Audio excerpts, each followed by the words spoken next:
Three heads of state playing big parts in the Ukraine crisis show three very different leadership styles, experts told VOA.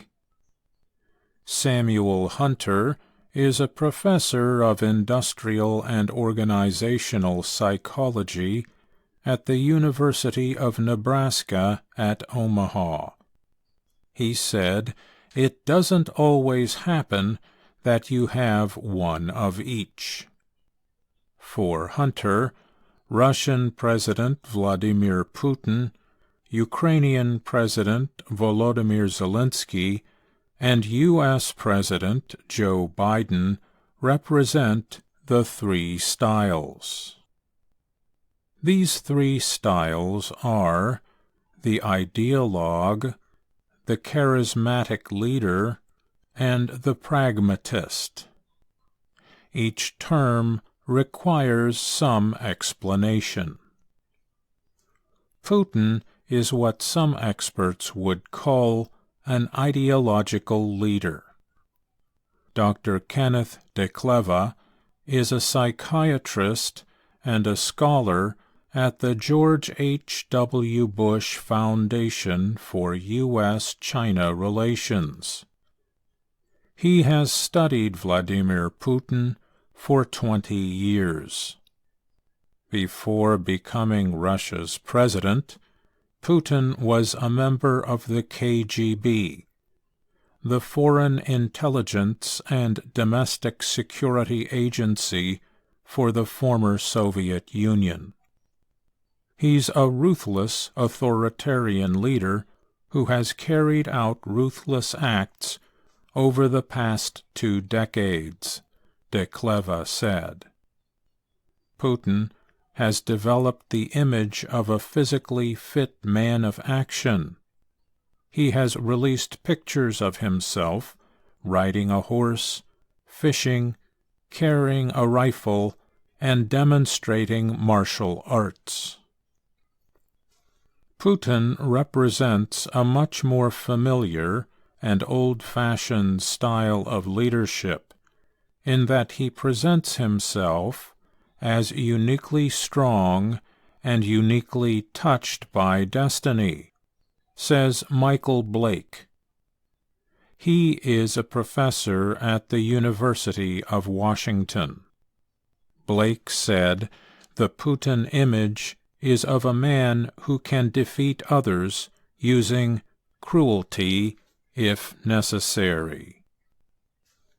The experts said that one of Putin's goals is to return Russia to the powerful position it enjoyed as the Soviet Union, which collapsed in 1991.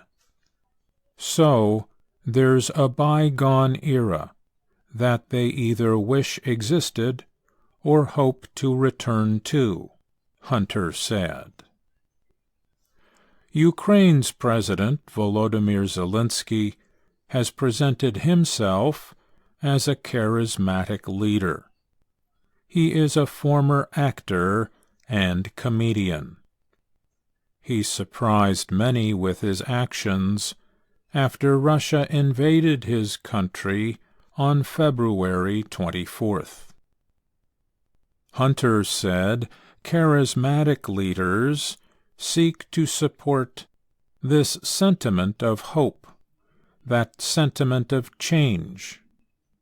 He is appealing to the masses and a broad message, he said.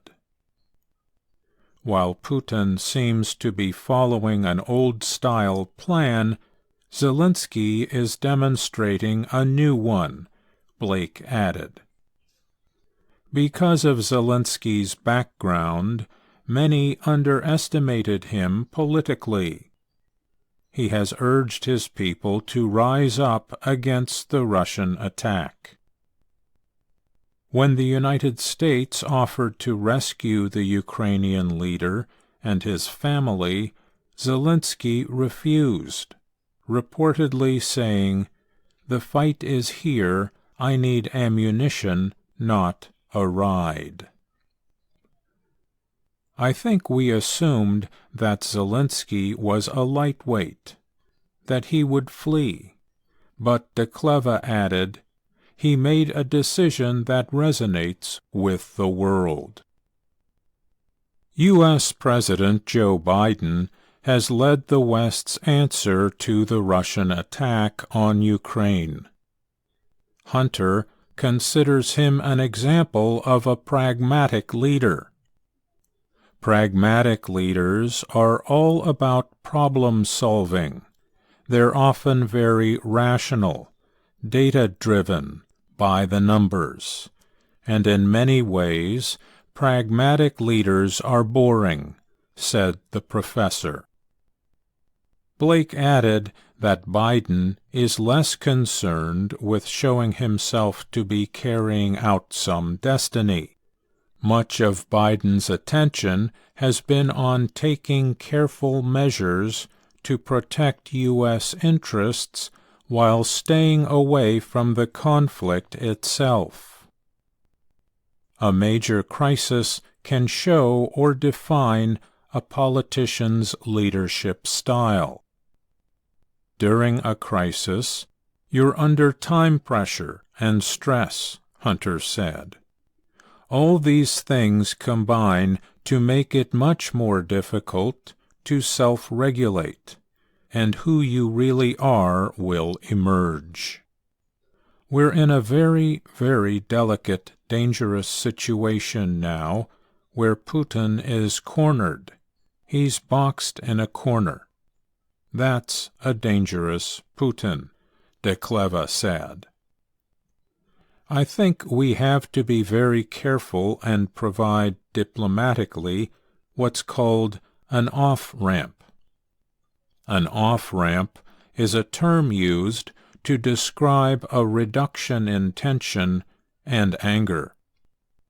The idea, de Cleva said, is to present ways to save face and back off from this war.